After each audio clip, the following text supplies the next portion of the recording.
ONG Jamra kañ la sosoo ak yan bataille en général moom lay mëne. waaw loolu nga ubbee dinaa ci sawar tontu rawatina seen émission bi dafa wuyoo turam. parce que boo nee c'est-à-dire rek wax nga lépp. dëgg la lépp a ngi ci biir kon nag dinaa jéem ci baat yu gàtt. incha allah faram-fàccee seen téléspectateurs yi. lan mooy cosaanu Jamra ak lan mooy taxawaayam ci réew mi.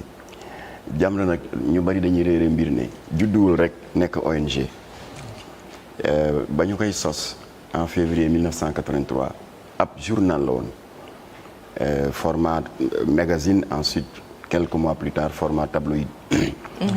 li taxoon ñu sos ko booba ñun ñu ngi tolloon ci suñu diggu ndaw daal di gis ne sinébar bi mu ngi tàmbali woon di dugg ak doole au niveau des milieux universitaires scolaires et autres.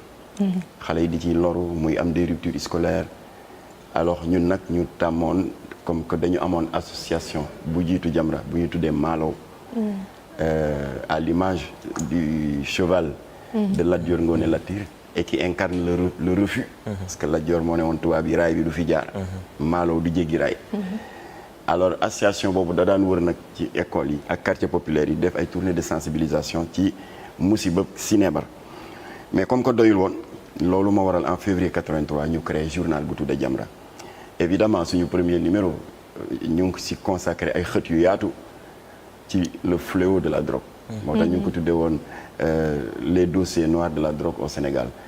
ñu interviewé ay psychiatre ay psychologue jafe-jafe yi ñuy daj. pour mën a taxawu xale yi ndax ñu désintoxiqué. interroger nañu des drogués repentis ndax ñu wax un peu seen expérience lan moo leen ci xiiroon ba ñu dugg ci. ak naka la ñu defee effort ba génn ci ainsi de suite. alors mu daal di am un succès inattendu. ba mu jógee nag chaque mois parce que c'était un mensuel. ñu jël un thème de société. beneen mois ñu daal di jël le problème des talibés. jafe-jafe yi ñu jànkonteel la mendicité avec tous les risques. di dajeek ay pédophiles di dajeek ay trafiquants de drogue ñu di leen dugal ci ay musiba. voilà yàlla dogal nag lii ñu pousse ba ñu jóg am statut ONG. dafa amoon benn waay bu woote woon benn conférence mais comme que dafa génn àdduna mun bëgguma tudd turam parce que bàyyi na fi des enfants et de la famille. macha allah waaw loolu baax na fii ci cercle fii ci nu mu tuddati Relais Route de Ouakam à quelques centaines de mètres de l'université de Dakar mu woote fa benn conférence thème bi xaw a yéeme. ok ñi di ko wax la jeunesse sénégalaise à la croisée des chemins mais comme que ñun waa ji dañ ko xam. xam ses amitiés dans les milieux maçonniques ñu ne nañ dem dañ ko kump. waaye ba ñu demee la ñu ragaloon moo am. ndax xam nga Kocc Barma dafay wax ne rek ku wax feeñ. dëgg la ndax dafa tàmbalee wax rek ñun ñu xam fa mu dëkk. daal di ne waaw le Sénégal a la chance d'avoir une jeunesse dynamique entreprenante. waaye seen handicap dañu ngoy trop ci au niveau des deux grandes confréries. et qui fait que cette jeunesse est finalement devenue fataliste. ok loo wax rek ñu ne yàlla baax na loo wax ñu ne. ñu ngi déglu ndigalu sëriñ bi. alors ci la Latif Diop nag demandé parole. modérateur bi ne ko non non c'est prévu. bu conférence bi pare on ouvre le débat mu ne du ma xaar. conférence bi pare Latif Gueye ndeysaan dem si yàlla. mu ne du ma xaar mu jeex parce que kii dafa attaqué. suñu wasila ndax ñun amuñu lu dul Touba ak Tivaouane. waa ji naan il est impoli il est nangam. mu ne ko je suis impoli maa la tane parce que yow franc-maçon nga. waaw affaire bi nekk ko coow. kon de feeñal na ko. alors rek léegi comme que ñu ngi tolloon ci suñu diggu ndaw. la sécurité voulait nous maîtriser. ñuy xeex ak ñoom. chaise yi di naaw. ndeysaan. et on a atteint notre objectif. parce que conférence ba tas na. absolument gendarmerie moo fa dugg mu tas. alors mais dès le lendemain. waaw. ndax loola waral ñu mujjee bàyyi l'option journal dugg ci ONG. pour être plus efficace dans la lutte. d'accord dès le lendemain daal ñu gis ci presse bi yëpp. que waa ji porté na plainte Jamra ak Latif pour diffamation et injure publique. ok waaw.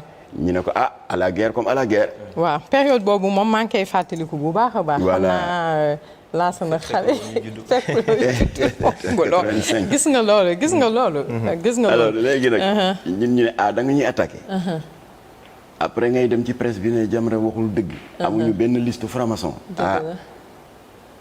on werante foo xam tekki tubéy. alors ñu daal di jël parce que on avait 3 listes. bu nekk à peu près 25 membres. yàlla ñu dimbali ba ñu sàcc ko. ci loge maçonnique de Dakar. bi nekk fii ci ginnaaw lycée Van. avec beaucoup de difficultés. dès le lendemain ñu jël première liste bi. photocopier ko des milliers d'exemplaires ba pare def ko 3 lots. joxe ko jël benn lot bi jox ko gos yi ñu yóbbu ko juma Rawane Mbaye bu Rue Blanchot. jël beneen lot bi jox ko ñu yóbbu ko juma El Hadji kii. Yaxya Diop. benn bi ñu yóbbu ko grande mosquée. ñu ne leen bu imam bi sëlmalee rek ngeen joxe ko. imam bi daal dafa ne salaamaaleykum rek xale yi taxaw ci bunt bi. gars yi di ko xëccoo. ku lii rek daal ne diw ci la bokk. lay la diw. ak kaalaam guree kurusam. diw.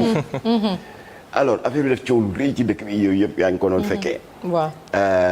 suñu baay Abbas nag. temps yooyu téléphone portable amul. bilaay. il était submergé de coups de fil et de visite. waaye waxal ci xale yi. waxal ci ñoom Latif. dëgg la dinañuy tas réew mi. affaire bi c'est sensible. benn waay ne ko man day Alaaji Abbas. dama bëgg rek nga wax ci. ndeysaan. ndax man dama yore njaboot mu ne ko est-ce que yow da nga nekk ci liste bi. mu ne newuma ci waaye dafa def ci suuf à suivre. c'est-à-dire beneen ajjuma. gis nga. donc ci gàttal. tournée ba ñu def. moo tax ñu gagné procès bi. ok. parce que dañu def Laayeen daje fa ak Baye Seydi Thiaw temps yooyu moo fi toogaloon Seydina Limamou Laye. dem Jaxsaaw c'est Abdoulaye Sy Dabakh. ba ñu demee Touba nag ñu am fa séance bu daw yaram. jamono boobu sëñ Abdou Lahad moo toog. Mbàkke ndeysaan sama sëriñ bi. Latif eggaligul sax mu ne maa ngi suivre lépp. waaye na seen xel dal. ndax da ngeen nekk ci toolu xare l'islam. te lii ngeen di def ñun ñii la waroon. kon ñun jàpp nañu ne yéenay suñu loxo nijoor. bu leen ragal dara ñu ngi seen kanam di seen ginnaaw seen càmmoñ seen nijoor. mu ne gis nga sama jawriñ bi toog. ñu di ko wax sëñ Muntaxa Mbàkke Basiru moom laa leen booleel. mooy kii toog tey. gis nga loolu. foo leen toll ci xeex bi rek. boo leen ko waxul rek mere naa leen. ndeysaan. effectivement ba ñuy laata jóge Touba sëñ Muntaxa jël na oto jox ñu. ndeysaan. jël essence jox ñu jël xaalis jox ñu. ba ñu eggalee tournée ba yëpp nag ba jouru procès ba. tribunal fees tel. ñu toog ba 10 heures plaignant bi ñëwul. 11 heures plaignant bi ñëwul ba bëgg a jëm midi président tribunal bi nag daal di xaw a énervé. jóg nag bëgg a jël parole. jékki rek ñu annoncé benn avocat tubaab. aéroport la jógee dafa avion dafa tardé. muy maître Danon ponkalum franc-maçon. bu raglu dafa am ay yéen yoo xam ne fii des touffes de cheveux. franc-maçon et communiste. mu daal di ñëw ci président tribunal bi sëgg si noppam ay di am lu mu déy tuuti. président bi yëngal bopp bi waa ji fabaat saagam dem. président bi jël parole nag ne waaw maa ngi yëgal. mbooloo mi que plaignant bi son excellence monsieur Diou. je garde son anonymat. moo fi yebal avocat bi nee na pour des raisons personnelles il a décidé de retirer sa plainte. kon ñun tribunal jàpp nañu ne le procès pour diffamation opposant Diou ak Abdou Latif Gueye bu Jamra est classé sans suite. rek takbiir yi dal. Allahu akbar président bi je vais faire évacuer la salle. fii du gàmmu Tivaouane du màggalu Touba. gars yi ne ko booyee boo nga évacuer ndax l'islam am na ndam bon. alors bref.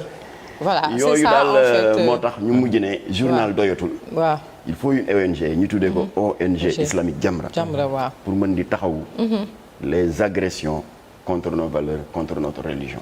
La ilaha illallah Muhammadun Rasulullah.